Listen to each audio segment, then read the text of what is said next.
Alright folks, as promised, we're gonna test these babies out. If you saw the last video, I found these old outdated cameras from the early 2000s just lying around in my mom's house the other day, and it got me thinking what I can do with these cameras. Can I vlog with these? Should I toss them away? Should I give them to someone else, or should I keep them? First, some specs for these cameras, starting with the Kodak M89 3IS that probably came out in 2008, and next to it is the Kodak EasyShare M340, and lastly the Samsung OIS Duo Camcorder from 2013. So we're gonna charge them, and then we're gonna do like some like a vlog test kind of thing. So I'm pretty excited.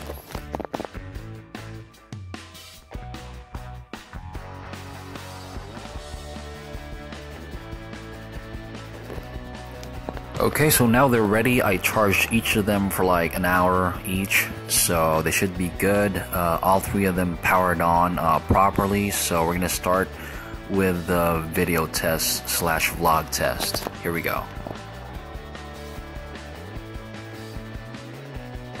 So this is the Kodak M89 3IS, probably came out 2008, so this is the video test for this camera.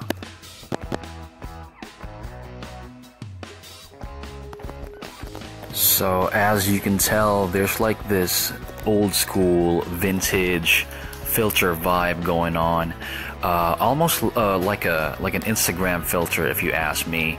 So, and you can also see some purple vertical bands of light strikes off of like a shiny surface, like a hood of a car or something like that. So not the best picture quality, especially when it's like bright out. Not good for like vlogging outdoors. Although this can be useful. Let's say you're like a beginner filmmaker and you want to recreate like an 80s or a 70s or a 90s vibe. So this can be useful for like indie film projects. So I definitely keep them. I'll probably use this in a future project. I've been wanting to do like a period piece, like an 80s or 90s themed like short movie. So I'd probably keep this. It's very interesting.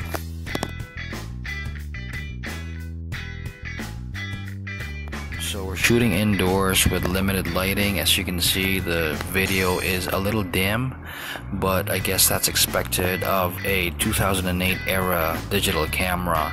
So despite the shortcomings of this camera, I can think of a couple of uses for this camera. Again, maybe for like a future project, do something artsy or like a period piece kind of thing. So I'm pretty excited about what I can do with this 2008 digital camera.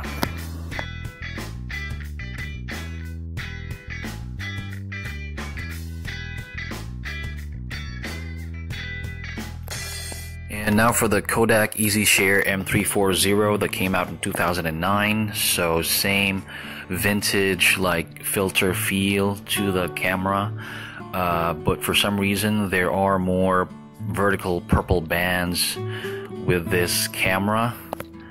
I don't know why. It's supposed to be like a step up from the first camera. So probably, again, not the best for outdoor vlogging.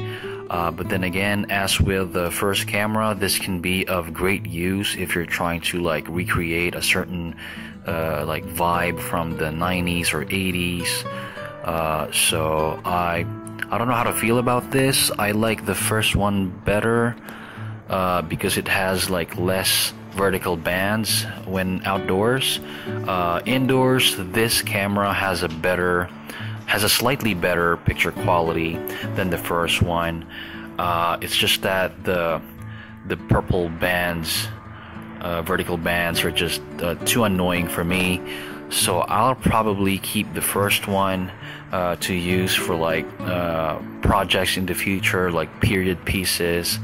So again, this has a better picture quality. It's just that the purple vertical bands are a deal breaker for me. So still pretty interesting though. I wonder if the vertical purple bands are caused by damage, since this camera has been in storage for about 6 years, I guess. So that could be it, or it could be just how the camera is. I don't really know. So by comparison, I like the first one better.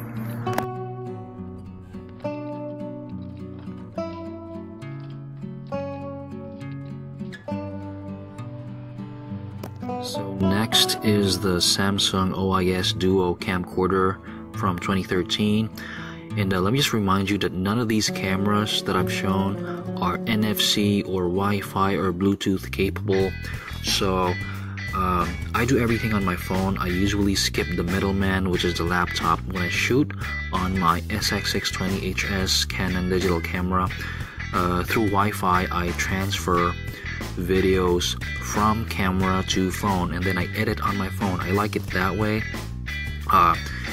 I couldn't do that with these cameras. I have to use a laptop as like a middleman, so to speak. Unfortunately for this camera, for this camcorder, when I transfer from laptop to phone, the video just wouldn't play. I mean, it plays, but it's super laggy.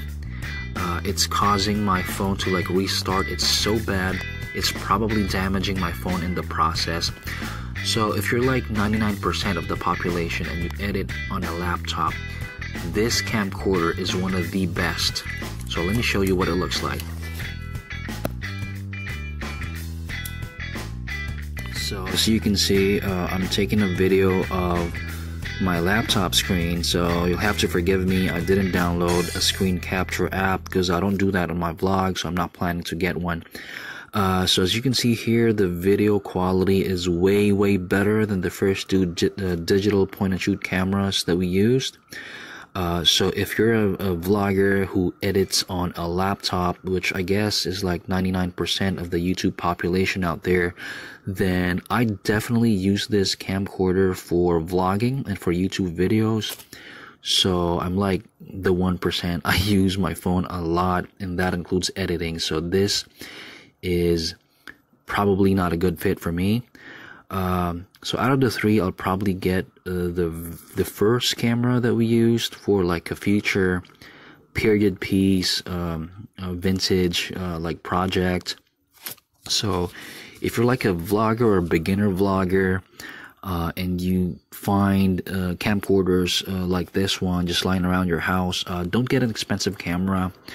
Just experiment with the settings and see what you can get out of it. So for this camera, if I edit on a laptop, I'll probably keep this and just maximize its use, and it has its worth in 2019 still. So I definitely keep this and use this for vlogging. So this has been a great experiment. Thank you for watching. Please like, share, subscribe, and comment. You know what it is. Thank you.